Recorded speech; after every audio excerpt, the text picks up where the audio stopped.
শ্রী শ্রী মায়ের কথা। দেবতার অন্নগ্রহণ প্রসঙ্গে শ্রীমা বলতেন, দেবতার চোখ থেকে জ্যোতি নির্গত হয়ে নিবেদিত ভোগ্য বস্তু গ্রহণ করে।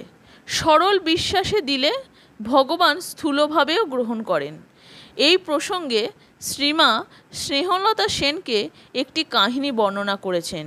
শ্রীমা বলছেন, এক ব্রাহ্মণ বাড়ি থেকে যাওয়ার সময় তার নিজের ছোট ছেলেকে বললেন, তুই আজ ঠাকুরকে পুজো করিস, ভোগ দিস, কেমন, পারবি তো?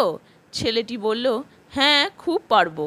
পুজো শেষ হলে তার মা থালায় ভোগ বেড়ে ঠাকুরের সম্মুখে রেখে দিয়ে চলে গেল।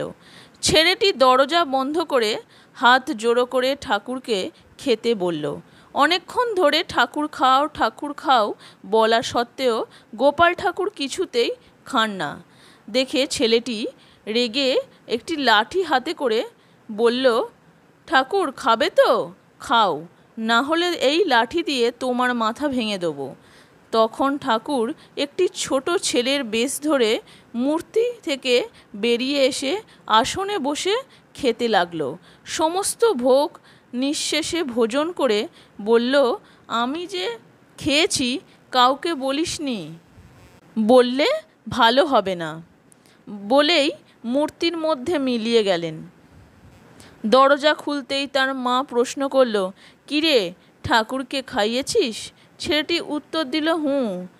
আর আমাকে খেতে দাও। ব্রাহ্মণী দেখলে থালায় কিছুই অবশিষ্ট নেই।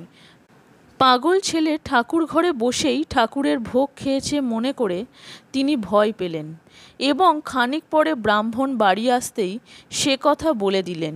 ব্রাহ্মণ ছেলেকে জিজ্ঞাসা করলেন, তুই ঠাকুরকে ভোগ দিয়েছিস? ঠাকুরকে খাইয়েছিস? ছেলেটি বলল, হ্যাঁ, খুব ভালো করে খাইয়েছি। ধমক দিয়ে ব্রাহ্মণ বললে, ঠাকুরকে খাইয়েছিস না নিজে খেয়েছিস?